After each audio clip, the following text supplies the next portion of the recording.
Hi, this is Joanne Bethay with the Clemson Insider here in Charlotte, North Carolina at the ACC Kickoff. Today I plan to interview some of the best reporters and writers to see how they think Clemson is going to do this year, who they think is going to stand out, and how their time is going here at the Kickoff. And I am here with Kelly Gramlich to ask just a couple of questions.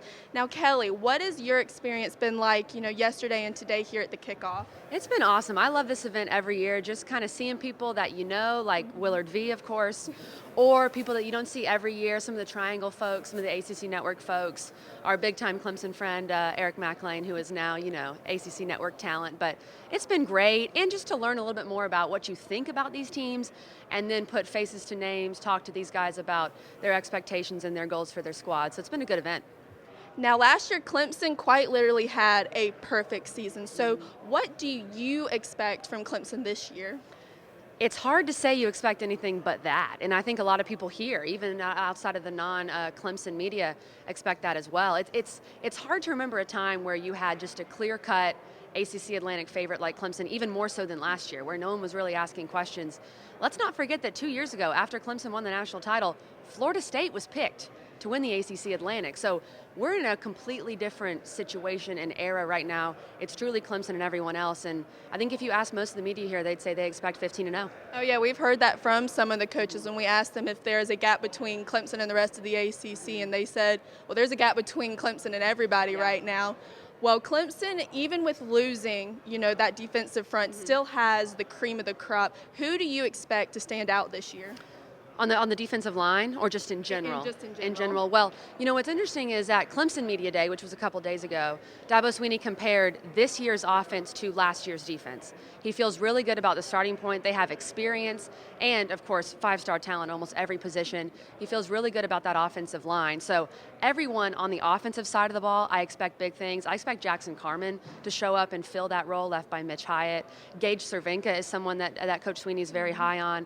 And then, of course, your typical guys like Justin Ross and T. Higgins, and to see how those freshman wide receivers look. But the back seven on defense, when you look at the linebackers and specifically the secondary with A.J. Terrell and Darion Kendrick, who we know is going to be at corner, and then those two safeties, Tanner Muse and Kayvon Wallace, I expect a lot from that back seven, and maybe can make up some of the slack with that defensive line that's really young, talented, but young and needs to kind of fill those big shoes. Yeah, Dabo even said that he thinks that the back seven he has right now is the best back seven he has ever had. Well, thank you, Kelly. Hey, everyone, I'm here with Matt Connolly, a beat writer for the State. Now, Matt, how has your time at the ACC Kickoff been yesterday and today? Yeah, it's been a lot of fun. We've heard from a lot of players from all of the different teams. Talked to John Simpson and Tanner Muse yesterday, and they said a lot of interesting things. John wearing the Trevor Lawrence wig was definitely a highlight. That was really funny. So it's been a good time so far. Now, last year, Clemson quite literally had a perfect season. What do you expect to see out of them, though, this year? Yeah, I think it'll be more of the same probably. I think they'll definitely be back in the playoff, make it through the regular season undefeated fairly easily. Don't really see a huge challenge on the schedule. I think they'll be right back where they were last year, probably playing Alabama. That was another topic of discussion yesterday, was Tanner and John Simpson saying, what more do we have to do to get respect and beat Alabama by 28 points. So I think we'll probably see that again this year. Some of the ACC coaches yesterday were saying everyone wants to talk about the gap between Clemson and the rest of the ACC, but really there's a gap between Clemson and the rest of the country. So that's probably true at the moment, and it's hard to argue with what Clemson just did last year. Yeah, I believe everybody has a very high bar of expectation for Clemson. Well, even though they lost that incredible, defensive front, they still have the cream of the crop at pretty much every position. But who do you think is going to stand out this year? Yeah, just from talking to Dabo a little bit in the preseason, it sounds like he's really high on the back seven. He thinks this back seven of the defense with the linebackers and defensive backs can be the best that he's had yet, which is a little surprising when you look at some of the guys they lost, with Trayvon Mullen moving on to the NFL draft, Kendall Joseph, Trey Lamar gone as well. So, I think that's a little bit of a surprise, but he's talked a lot about James Skowski, who he feels like is going to have a great year this year. Tanner Muse at safety, Isaiah Simmons playing linebacker, that Sam Nickel spot. He's going to have a great year, I think, and I think he'll probably end up leaving after this year and being a first-round pick. So I think they've still got a lot of talent, even with what they lost on defense last year. Thank you, Matt. And I am here today with McLean, who is recently been named the ACC Network Studio Analyst. Well, how is your time, since you've been named ACC Network, like what kind of honor is that? Yeah, it's awesome. Everything's changed. I got a brand new car, I'm just kidding.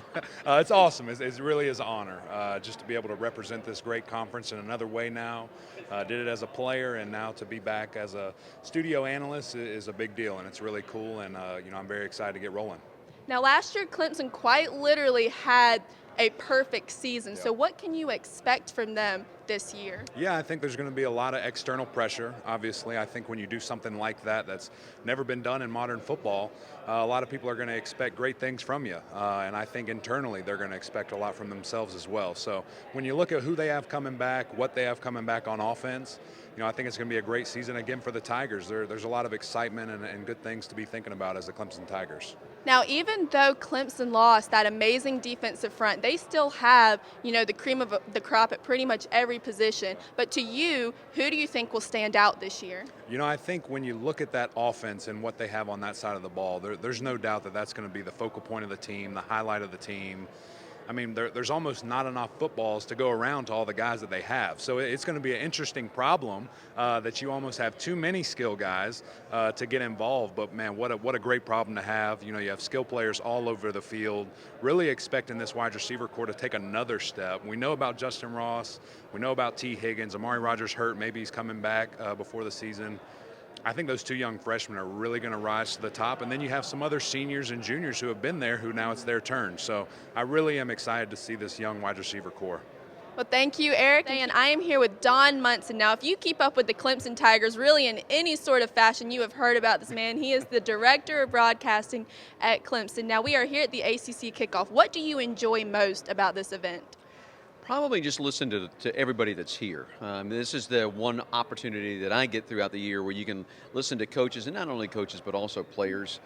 And it's funny because we all come here, we're all looking for something to get out of it. 3 weeks from now, all this will be obsolete. I mean, it just will be, because we'll get into camps, there'll be some injuries that will happen, and then there also will be players that will just pop up on the radar that coaches may be aware of, but will really start to impress them and start working their way up the depth chart. So, but it's a lot of fun just to see it, and then also just the camaraderie that we have with the media as well. You'll find out the longer you come to this, the more connections you make, the more relationships you get, and it's great. Oh, yeah, I've definitely seen that just being here for 2 years at this event. Now, last year, Clemson quite literally had a perfect season. What was it like being able to be a part of that? Well, it was humbling, and I always tell people I have the best job on the Clemson campus, and I really believe that. But I treasure each and every moment that I have with it. I've only seen Clemson football lose 7 times since I started doing this. We've lost once at home since I started doing this in 14. Maybe you're the good luck charm. No, I don't think that's. I think that Dabo Swinney is the good luck charm from that standpoint. But to see a team go 15-0 and become the first team in the modern era to do that, and then to watch the reaction to it, both the positive and the negative reaction to it, has been a lot of fun for me. But it's great. But that's already, I can tell you, I have the mindset of Coach Swinney that's all behind us, and it's all about what's in front of us. What is going to happen here in 2019, and we'll tick it off game to game, and we'll see what happens. Now, Clemson lost a great defensive front, but they still have the cream of the crop at pretty much every position. But to you, who do you think will stand out this year? Well, I think this is a defense this year. Last year's defense certainly was a front-to-back defense. And I think we have the opposite of that this year. I think we have a back-to-front defense, a defensive secondary. I think one of the names when you start talking about who's really going to stand out, you have to go to A.J. Terrell. I think Kayvon Wallace is also a guy that's getting a little bit undersold. You don't hear a lot of talk about Kayvon. I think Kayvon's got an opportunity to make a really big name for himself. Isaiah Simmons is just an absolute beast. He's a little bit of a freakazoid that's out there. And I think that Brent Venables is going to be able to do a lot of things with him, and I'm really excited to see what they do. We saw him come off the edge a little bit last year. Obviously, he can drop back into protection, and he can do a lot of things. And so Isaiah is going to be that name. The name, though, that I think that everybody's going to have to get used to, Coach Swinney has talked about this, is James Skalski. Skalski has the opportunity really to step forward. He just has to stay healthy, and that's a battle. That sounds easy, but it's not. When you have been a player that has suffered from injury throughout a career, you've got to find a way, you got to find that 1 year. All right, let me get through a year. Everybody's going to get nicked up, but make it through that year where it's not going to cost you a game. That'll be critical for James this year. Well, thank you, Don. That's going to do it here, folks, at the ACC Kickoff. This is Joanne Bethea with the Clemson Insider. Keep checking in with us as the 2019 season rolls around.